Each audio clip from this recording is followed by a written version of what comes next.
Telugu Desam MP అభ్యర్థి గీతం భరత్ భూభాగోతం విశాఖ వాసులను హడలెత్తిస్తోంది.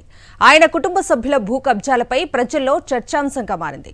భరత్ తాత కూడా భూ కబ్జాలు చేయటంలో ఆరితేరారని, ఆయన వారసత్వమే భరత్ కూడా అందిపుచ్చుకున్నారంటున్నారు. గీతం యూనివర్సిటీ అధ్యక్షుడు, టీడీపీ విశాఖ ఎంపీ అభ్యర్థి 40 ఎకరాల భూ కబ్జా చేసిన ఘనాపాటి. రెవెన్యూ అధికారులు భూమిని స్వాధీనం చేసుకుని బోర్డులు ఏర్పాటు చేసినా వాటిని తొలగించి దౌర్జన్యం చేస్తున్నారు. భరత్ భూదందాపై మా ప్రతినిధి రాజ్ కుమార్ లేటెస్ట్ అప్డేట్స్ అందిస్తారు. విశాఖ ఎంపీగా పోటీ చేస్తున్నటువంటి భరత్కు సంబంధించినటువంటి డీమ్డ్ యూనివర్సిటీలో కబ్జాల భాగోతం అనేది ఇక్కడ ఉన్నటువంటి విశాఖ వాసులకు అందరికీ తెలిసిందే.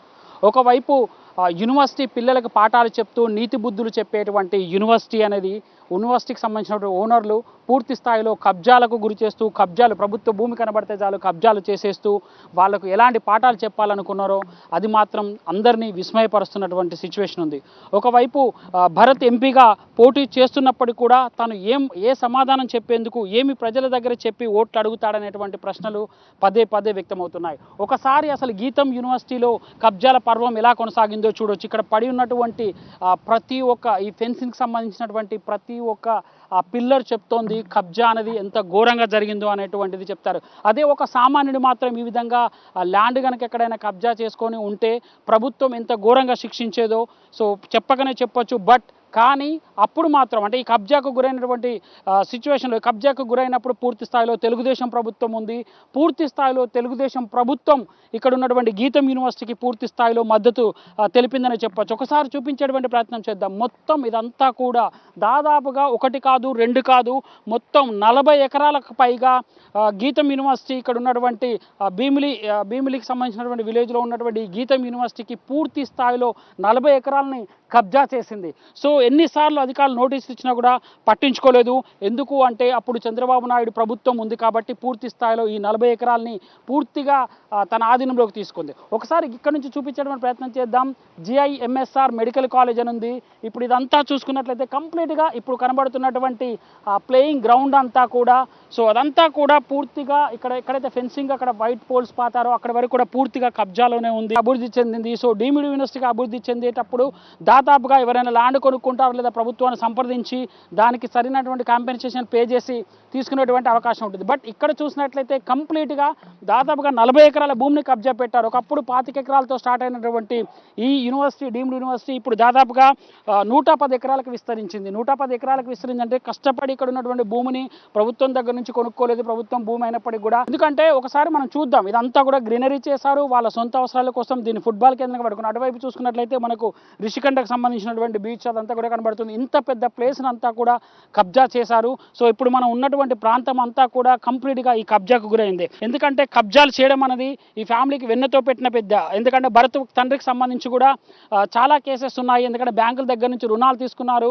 హ్యాబిట్స్కి సంబంధించినటువంటి ఒక బ్యాంకు దగ్గర రుణం తీసుకొని ఎగ్గొట్టారు. దాదాపుగా 125 కోట్ల రుణానికి సంబంధించి కూడా ఎగ్గొట్టారు. అంటే ప్రభుత్వ భూములను కబ్జా చేయడము, ఇష్టానుసారంగా కన్స్ట్రక్షన్ చేయడము, దానికి సంబంధించినటువంటి భూములను పెట్టి లోన్లు తీసుకోవడం అనేది వీళ్ళకి వెన్నెతో పెట్టినటువంటి విద్యగా చెప్తున్నారు. ఇప్పుడు మనం ఉన్నటువంటి ప్లేస్ కంప్లీట్గా గీతం యూనివర్సిటీ కబ్జాకు గురైంది. సో ఒక కబ్జా కోరుకు సంబంధించినటువంటి ప్లేస్లో మనం ఉన్నాం.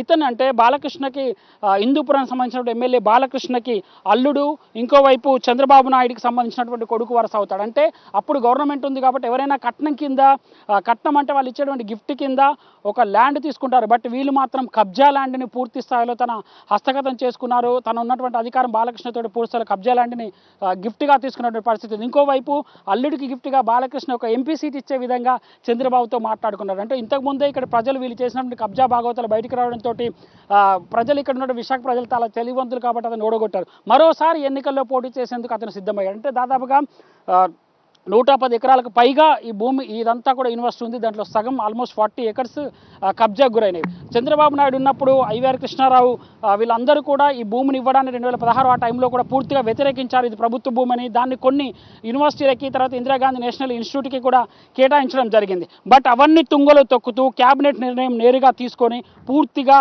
భరత్కి అప్పచెప్పేటువంటి ప్రజం ల్యాండ్ వచ్చేసి ఇక్కడ దాదాపుగా 25,000 నుంచి 30,000 వరకు గజం ధర పలుకుతుంది. అంటే వీళ్ళు కబ్జా చేసినటువంటి భూమి విలువ దాదాపుగా 100కు పైగా 514 కోట్ల పైగా ఉంటుంది. ఇప్పుడు వాళ్ళ హస్తగతం చేసుకునేటువంటి ప్రయత్నం చేశారు. బట్ వైఎస్ఆర్ ప్రభుత్వం వచ్చిన తర్వాత పూర్తి స్థాయిలో దీనిపైన విచారణ జరిపిన తర్వాత ఈ ల్యాండ్ అంతా కూడా కబ్జాకు గురైంది. సో ప్రభుత్వానికి సంబంధించినటువంటి ప్రైమ్ ల్యాండ్ అంతా కూడా కబ్జాకు గురైందని తెలుసుకున్న తర్వాత వీటిని ఇక్కడ ఉన్నటువంటి అధికారులతోటి, ఇక్కడ ఉన్నటువంటి రెవెన్యూ అధికారులతోటి దాన్ని సర్వే చేపించి పూర్తి స్థాయిలో దీన్ని ప్రభుత్వం స్వాధీనపరుచుకునే విధంగా ఇలా బోర్డులు పెట్టింది. అప్పటికే ఆ బోర్డు తీసేసి మళ్ళీ ఫెన్స్ వేసేటువంటి ప్రయత్నం చేస్తున్నారు. అంటే ఒకసారి ప్రభుత్వం వచ్చిన తర్వాత కొద్ది రోజులు ఏదో తూతూ మంత్రంగా సాగిపోతుందిలే, ఆ తర్వాత మళ్ళీ వేసుకోవచ్చు అని మళ్ళీ కాంపౌండ్ వాళ్ళు కట్టొచ్చు అని చేశారు.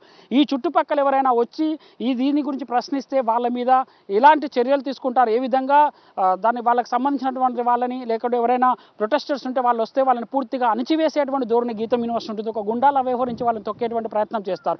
చూసుకోవచ్చు ఒక గోడ ఎంత బలంగా నిర్మించారంటే వీళ్ళెంత స్ట్రాంగ్ మనుషులో, పొలిటికల్ ఇన్ఫ్లుయెన్స్ ఉంది, ఇంకొక వైపు డబ్బు ఉంది కాబట్టి సో వీటి ఏదైనా చెల్లొచ్చు అన్నది ఇంత స్ట్రాంగ్ గోడ కట్టారు. దానిపైన ఒక ఇనుప గ్రిల్ వేసేటువంటి ప్రయత్నం చేశారు. సో మొత్తం మీద ఎలక్షన్స్కి సంబంధించి సో మరొకసారి భరత్ పోటీ చేయబోతున్నాడు. సో ఆయనకు సంబంధించినటువంటి కబ్జాలను బయటకు పెడితే జనాలు కూడా తెలుసుకుంటారు. ఇలాంటి కబ్జా కోర్లు కనుక రాజకీయ నాయకులై పరిపాలిస్తే అసలు విశాఖలో భూములు ఉంటాయా అనేటువంటి క్వశ్చన్ మార్క్ని చాలామంది వ్యక్తపరుస్తున్నారు. సో ఆలోచించాలి. ఈ విధంగా ఒక విద్యాలయాలు మంచి పాఠాలు చెప్పాలి, మంచి విద్యార్థులను భావి తరాలకు అందించాలనేటువంటి విద్యాలయాలు కూడా వాటి ఓనర్లు ఈ విధంగా కబ్జాలకు పాలవుతే ఇంకా సమాధానం చెప్పేవాళ్ళు ఎవరుంటారనేది మాత్రం ఒకటికి 2 సార్లు ఆలోచించాలి. వీడియో జర్నలిస్ట్ రమేష్తో రాజ్ కుమార్, గీతం యూనివర్సిటీ నుంచి. Gandhi institute of technology and management university. గీతం పేరు మాత్రం ఘనం. గాంధీ పేరుతో ఉన్న ఈ యూనివర్సిటీ యజమాని మాత్రం గాడ్సే పనులు గుట్టు చప్పుడు కాకుండా ముగిస్తారని విశాఖ వాసుల మాట. విద్యావంతుడిగా బిల్డప్ ఇచ్చే భరత్ భూ కబ్జాలతో పాటు రుణాలు ఎగ్గొట్టడంలోనూ సిద్ధహస్తుడు. భూములు తనఖాగా పెట్టి బ్యాంకుల నుంచి 124 కోట్ల రూపాయల రుణాలు తీసుకుని ఎగ్గొట్టిన చరిత్ర కూడా భరత్కే సొంతమంటారు. భూ కబ్జా కోరు భరత్పై మరింత సమాచారాన్ని మా ప్రతినిధి రాజ్ కుమార్ అందిస్తారు. గీతం సంబంధించినటువంటి డీమ్డ్ యూనివర్సిటీకి సంబంధించినటువంటి ఇదంతా కూడా కాంపౌండ్ వాల్. సో పేరు మాత్రం గీతం యూనివర్సిటీ అంటే Gandhi institute of technology and medical అనమాట. Gandhi institute of technology and management సంబంధించినటువంటి కంపెనీ. సో గాంధీ పేరుతో పెట్టారు. చేసే పనులను మాత్రం గాడ్సే లాంటి పనులని చెప్పుకోవచ్చు. ఎందుకంటే గాంధీ పేరుతో పెట్టి గీతం అనే చాలా అద్భుతమైనటువంటి పేరు పెట్టినా కూడా చేసే పనులు మాత్రం అలా ఉన్నాయి. ఇప్పుడు మనం చూస్తున్నటువంటి కాంపౌండ్ వాళ్ళంతా కూడా కబ్జాకు గురైనటువంటి కాంపౌండ్ వాళ్ళు. దీన్నంతా కూడా రెవెన్యూ అధికారులు వచ్చేసి కూలదోశారు. సో ఆల్మోస్ట్ 40 ఎకరాలకు సంబంధించినటువంటి ఇదంతా కూడా కబ్జాకు గురైన తర్వాత వీటినన్నింటి కూడా ప్రభుత్వం చర్యలు తీసుకొని వీటినన్నింటి కూడా కూలగొట్టింది. ఒక విద్యావంతుడిగా బిల్డప్ ఇచ్చే భరత్ రుణాలు ఎగ్గొట్టడంలో కూడా సిద్ధహస్తుడే. ఎందుకంటే భరత్ తండ్రి పట్టాభిరామ్ ఇతర కుటుంబ సభ్యులకు సంబంధించి మొత్తం ఆస్తులకు సంబంధించి హ్యాబిట్స్ కరూర్ వైశ్య బ్యాంక్లో కూడా 2020లో లీగల్ నోటీసులు అందాయి. తర్వాత మొత్తం 120 కోట్లకు సంబంధించినటువంటి కబ్జాలు చేసినట్టుగా సో పూర్తిగా వీళ్ళపైన ఆధారాలు ఉన్నాయి. ఇప్పుడు మనం చూస్తూ వెళ్తున్నటువంటి గీతం యూనివర్సిటీ ముందు భాగంలో చూసినా సరే సో కంప్లీట్గా అదంతా కూడా గోడలంతా కూడా పగలగొట్టేసి ఉన్నటువంటి దృశ్యాలు మనకు స్పష్టంగా కనబడతాయి. సో ఇదంతా కూడా కబ్జాకు అయిన తర్వాత కూడా ఆథరైజ్డ్ అదర్స్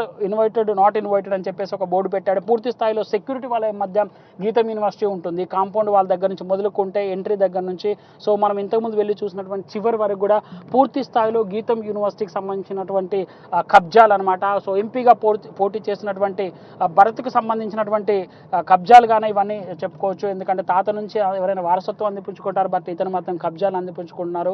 సో మామ దగ్గర నుంచి ఎంపీ సీటు కట్నంగా పొందాడు. సో అదే బాబాయ్ పెద్దనాన్న దగ్గర నుంచి పూర్తి స్థాయిలో ల్యాండ్స్కి సంబంధించినటువంటి కబ్జాలను పూర్తి స్థాయిలో సొంతం చేసుకున్నటువంటి అవే కనబడుతుంటాయి. సో కాబట్టి ఇలాంటి గీతం యూనివర్సిటీకి సంబంధించినటువంటి ఓనర్లు చేసినటువంటి కబ్జాల భాగోతాన్ని వైఎస్ఆర్సీపీ ప్రభుత్వం వచ్చిన తర్వాత బట్టబయలు చేసింది, తేటతెల్లం చేసింది. ఇక ఎంపీగా పోటీ చేసినటువంటి భరత్ విషయం చూస్తారా, ఇంతకుముందు కూడా ఇక్కడ ఉన్నటువంటి విఘ్నులైనటువంటి విశాఖ ఓటర్లు ఆయనకు ఒక బుద్ధి చెప్పారు. ఈసారి ఎలక్షన్లో కూడా ఈ కబ్జాల భాగోతం బయటపడిన తర్వాత ఇంకా అలాంటి బుద్ధే చెప్తారన్నటువంటి ఇక్కడ ఉన్నటువంటి ఎక్స్పర్ట్స్ కూడా ఆశిస్తున్నటువంటి పరిస్థితి. వీడియో జర్నలిస్ట్ రమేష్తో రాజ్ కుమార్, గీతం యూనివర్సిటీ నుంచి. టీడీపీ ఎంపీ అభ్యర్థి భరత్ తాత ఎంవీవీఎస్ మూర్తి వారసత్వంగా అక్రమాలు, మోసాలను మాత్రం నేర్చుకున్నారని స్థానికులు అంటున్నారు. ఈ ఎన్నికల్లో కూడా భూ కబ్జాదారునికి విశాఖ వాసులు గట్టి బుద్ధి చెప్పడానికి సిద్ధంగా ఉన్నారు అంటున్న విశాఖ వాసులతో మా ప్రతినిధి Raj Kumar face to face. University కబ్జాలకు సంబంధించి మనతో పాటు రజనీ గారు ఉన్నారు, స్థానికులు. సో ఎట్లా చూడొచ్చు మేడం? ఎందుకంటే 25 ఎకరాలు ఉండేటువంటి గీతం యూనివర్సిటీ ఇప్పుడు కబ్జాలతోటి ఆల్మోస్ట్ 110 ఎకరాలకు డీమ్డ్ యూనివర్సిటీగా కన్వర్ట్ అయినటువంటి పరిస్థితులు ఉంది. ఒక ఎంపీ ప్రజాప్రతినిధిగా అతను ఈసారి పోటీ చేస్తున్నటువంటి పరిస్థితి కనబడుతుంది. ఎట్లా చూడొచ్చు ఈ కబ్జాల బాగోతా? గీతం యూనివర్సిటీ గురించి మాట్లాడుకుంటే గతంలో మనం చాలాసార్లు చాలా వార్తల్లో కూడా చూసాం. స్థానికులకు కూడా మాకు కూడా తెలుసు. గతంలో ఆయన తాతగారు ఉండేటప్పటి నుంచి కూడా గీతం యూనివర్సిటీ అలాగ వాళ్ళ ప్రభుత్వంలో పెంచుకుంటూ దాదాపు 100-110 ఎకరాల వరకు పెంచి ఈరోజు ఆ ఒక సైట్ వాల్యూ దాదాపు 1000 కోట్ల వరకు ఉంటుంది. ఎవరైనా మర్యాదల్ని గౌరవాలని వారసత్వంగా తీసుకుంటారు, కానీ ఈయనైతే మాత్రం కబ్జాలని వారసత్వంగా తీసుకొని ఈరోజు గీతం యూనివర్సిటీ నడుపుతున్నారు. భవిష్యత్తులో ఇలాంటి నాయకుడు కానీ ఇదే మళ్ళీ మనకు వైశాఖకి ఎంపీగా వస్తే మాకు కొంచెం ఎక్కువ భూ కబ్జాలకి పాల్పడే అవకాశం ఉంది. విద్యార్థులకు చెప్పాల్సినటువంటి వ్యక్తి, ఒక ప్రజాప్రతినిధిగా ఉండాలని కోరుకున్నటువంటి వ్యక్తి. సో అక్కడ ఉన్నటువంటి స్టూడెంట్స్కి ఏం చెప్తాడు మేడం? ఇలాంటి కబ్జాలు చేసిన వాడు రేపు విద్యార్థుల్ని ఉన్నత స్థాయిలో తీర్చిదిద్దాల్సినటువంటి ఒక యూనివర్సిటీ. సో ఎట్లాంటి విద్యార్థులను తీర్చిదిద్దేటువంటి అవకాశం ఉంటుంది? ఆల్రెడీ ఇప్పటికే గీత యూనివర్సిటీలో కొన్ని డ్రగ్స్కి సంబంధించినటువంటి ఇష్యూస్ వస్తున్నాయి. సో ఇట్లాంటి వాళ్ళని చూసి, ఓనర్లను చూసి వాళ్ళు కూడా మారిపోతున్నారా? లేకపోతే విద్యార్థుల భవిష్యత్తు పాడవుతుందా యూనివర్సిటీ వల్ల? అవును సార్, గీతం అంటేనే ఒక పాష్ కల్చర్, ఒక గంజాయి స్థావరంగా కూడా ఈరోజు ఎక్కడ చూసినా కూడా గీతం యూనివర్సిటీలోనే ఎక్కువ గంజాయి అన్న మాట వినిపిస్తుంది. అది గీతం యూనివర్సిటీయో గంజాయి యూనివర్సిటీయో తెలియనట్టు అటువంటి పరిస్థితి ఉంది. ఇలాంటి పరిస్థితుల్లో ఆ గీతం యూనివర్సిటీలోనే ఇలాంటి గంజాయి కానీ, ఇలాంటి ల్యాండ్ మాఫియా కానీ ఇలాంటివన్నీ ఉండడం వల్ల వాళ్ళు కూడా భవిష్యత్తులో మేము కూడా ఇలాంటి పనులు చేస్తేనే వాళ్ళ పెద్దలు అవుతామనేసి మన విద్యార్థులు కూడా అనుకొని ఆ మార్గంలో వెళ్ళే ఒక అవకాశం కూడా, చెడు మార్గంలో వెళ్ళే అవకాశం కూడా ఉంది. అసలు చాలా తెలివివంతులు, అంటే కబ్జాలు ఎవరు చేశారు, దొంగ పనులు ఎవరు చేశారని ఈజీగా గుర్తించి పక్కన పెట్టారు. ఈసారి అట్లాగే ఉండబోతోందా? సో ఎందుకంటే వాళ్ళ మామని తీసుకొస్తున్నాడు, ఇంకెవరెవరినో తీసుకొచ్చి నిన్న కూడా ఈ మధ్య కాలంలో ఈ 2-3 రోజులు కూడా క్యాంపెయినింగ్ చూసాము. సో వాళ్ళందరూ కూడా ఏం చెప్పాలనుకుంటున్నారు? అంటే వాళ్ళ అల్లుడిలాగా మారాలని బాలకృష్ణ చెప్పబోతున్నాడా, లేకపోతే వాళ్ళ పెద్దనాన్న మా అబ్బాయిలాగా కబ్జాలు చేయాలని చెప్పేటువంటి ప్రయత్నం చేస్తారు? క్యాంపెయిన్లు ఏం చేస్తున్నారు వాళ్ళు? వాళ్ళు ఏం చెప్పినా విశాఖ ప్రజలైతే చాలా తెలివైన వాళ్ళండి. అభివృద్ధి ఎవరు చేస్తారు, రేపు రానున్న కాలంలో విశాఖ ఏ వ్యక్తి ఆధ్వర్యంలో ఏ ప్రభుత్వంలో అభివృద్ధి చెందుతుంది అనేది అందరూ ఆల్రెడీ డిసైడ్ అయ్యి ఉన్నారు, తెలుసుకొని ఉన్నారు. అంటే గత ప్రభుత్వానికి ఈ ప్రభుత్వానికి తేడా చూశారు. ఈరోజు విశాఖ చూస్తే రోడ్స్ కానీ, మన బీచ్ వ్యూస్ కానీ, లేకపోతే రేపు రానున్న భోగాపురం ఎయిర్పోర్ట్ కానీ, అదాని డేటా సెంటర్ కానీ, ఒక డేటా సెంటర్ వచ్చిందంటే ఇక్కడ రానున్న కాలంలో అనేక ఐటీ కంపెనీలు వచ్చే అవకాశం ఉంది. అదంతా కూడా విశాఖ ప్రజలు విజ్ఞానవంతులు, వివేకవంతులు కాబట్టి అందరూ గమనించారు. గతంలో ఏదో మసిపూసి మారడికాయ చేసినట్టు చేస్తే ఇక్కడ నమ్మే ప్రజలు ఎవరు మాత్రం లేరు. అందరూ కూడా మంచి నిర్ణయం తీసుకొని ఒక విద్యావంతురాలని, ఒక వివేకవంతురాలని, గతంలో అనుభవం ఉన్న వాళ్ళని కూడా ఈరోజు ఎన్నుకోవడానికైతే విశాఖ ప్రజలు రెడీగా ఉన్నారు. కబ్జాలకు సంబంధించి ఏదైతే వీళ్ళు చేస్తున్నటువంటి పరిస్థితులకు సంబంధించి స్థానికులు పూర్తిగా అబ్జర్వ్ చేస్తున్నారు కాబట్టి సో వాళ్ళకి ఓటుతోటే బుద్ధి చెప్పేటువంటి అవకాశం ఉంది. ఒరిజినలిస్ట్ రమేష్తో రాజ్ కుమార్, భీముల నుంచి.